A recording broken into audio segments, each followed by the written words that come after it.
Now let's get into this question of the week. Pretty good question I think we have this week. So B, hit us with the question of the week. Wait, before you do that, guys, if you have a question for the question of the week, there's a link in the description, link in the show notes. You can go click there, leave your question. If you're on IG Live right now, you can leave it on IG Live when we might get to you. But yeah, shoot us your questions. We try to answer every question that we can. So yeah, B, let's hear this question of the week. All right. Question of the week comes from Jordan.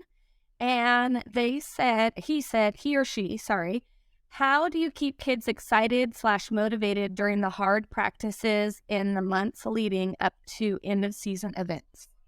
There we go. How to keep kids motivated, excited in the hard practices leading up to our end of season events, which is a really hard one. I'll just do a couple of practical things that we do. There's so many like different little things that you can do, but I'll kind of get to like kind of the core and then a couple of practical ones. One thing that I like to do is just remind the athletes of their whys and their goals and kind of remind them of those things on a daily basis, right? At the beginning of practice, right? They come into practice.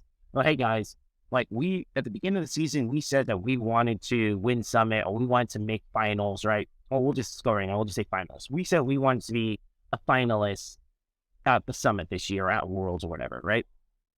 And so once I go, we said that we wanted to do that. So what would a finalist be doing right now? A team that wanted to make finals, what type of athlete would they be today? And, and the kid rose their hands. Oh, hey, Susie, what would a finalist be doing today at practice? Well, finalists, they would probably be hard workers. Finalists, they would be focused, another kid. A finalist, they would, have good mat talk, right? And so we get the kids thinking about how like championship teams practice, right? They're, okay, and those are all things that you guys can do.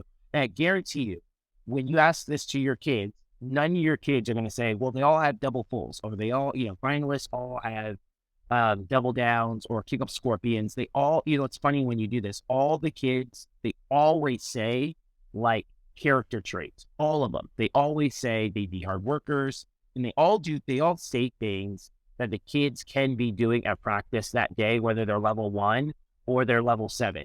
They would be hard workers. They would be attentive. They would be focused. They would have mat talk. They'd be encouraging, right?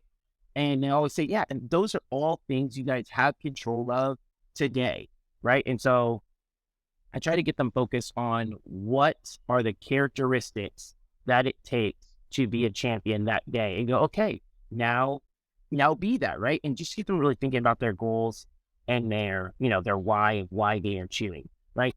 The other thing I really try to emphasize is the importance of that particular practice. Now, I've told this story before. I know I've told this story before on the pod, but I'm going to go ahead and tell it again. So when I was a kid, I remember being in the 6th grade. And it's Christmas time, so we're starting to get gifts under the tree. And so we're getting gifts under the tree, and there's this one box underneath the tree. It had my name on it, and I really wanted to, it's just a heavy box. And I'm like, dude, what is inside this box? It just had me mesmerized, a bunch of like pieces in it and all these things. And I was just mesmerized by like whatever was inside this box. I really wanted to open it. And I remember even trying to pull, some families get to open a gift the night before, like on Christmas Eve. I'm like, hey, can we open a gift on Christmas Eve? Parents, no. And so, okay, well, I tried, but that was the gift I was going to open. It was the first gift I opened on Christmas. And I opened it up, and it is, this 1,000-piece crayon set. And like, really, like, what's going on? Like, Mom, you really missed the mark here with 1,000-piece Crayolas. Like, why do I need all these different shades of blue, right? One shade of blue would be, 2 shades of blue is fine, right? But I don't need 80 shades of blue, right? So, that's one way kids look at practice, is that they go, man, do I really need 80 different shades of blue, right? And when I compare that to Ashley and I, we go and sometimes we'll get like an Airbnb, or we'll do a little mini vacation, like in Palm Springs or something like that. And we'll just get Airbnb for the weekend or the week or whatever. And we'll always get like 1,000-piece what do you call those things? 1,000-piece puzzles, right? So we'll get a 1,000-piece puzzle, and we'll spend the whole weekend doing the puzzle, right? We'll go out to dinner, go to breakfast and come back and do some more puzzle. Then we'll go to the pool, come back and do some more puzzle. And every time you do a 1,000-piece puzzle, every single piece is exciting, right? And you go and you grab the piece up. Oh, hey, we found the nose to this. Oh, we found, the part of the lamp. And, it's just super exciting, every single piece, because you need every single piece to make that puzzle complete. And I always try to relate that to our athletes. Like, you can look at practice the same way that I looked at our 1,000-piece, Crayolas and go, man, do I really need this Tuesday practice? We already have another Tuesday practice coming up, and then we already had a Tuesday practice last week.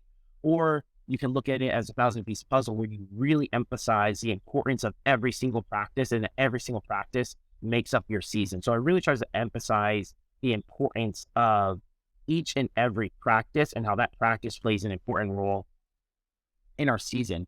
And then the last thing I'll just talk about with this, just trying to get the athletes motivated, is I understand that the athletes get kind of not tone deaf, but they kind of like start to block me out as a coach, right? I usually take the lead on their practices, where I'm the one who like scripts practice and the one kind of leading the flow of practice. And so towards the end of the season, the kids are just kind of tired of hearing my voice. And so at that time, I'll go, okay, Ash, Josh, whoever I coach with, like, you need to be the lead at practice now, because they're done hearing what I have to say. Or we'll just bring in other coaches in general, right?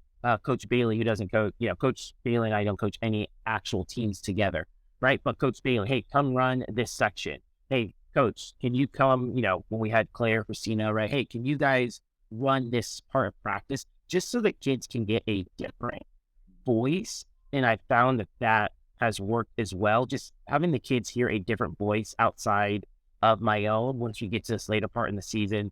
And then we haven't done it this year. I kind of missed my opportunity. There was a time when I wanted to do it and missed the opportunity. So I actually might do it coming up this week, after we get back from spring break, is having a senior-led practice. We did that last year. I know it really well. I just told the seniors, hey guys, you guys are in charge of practice.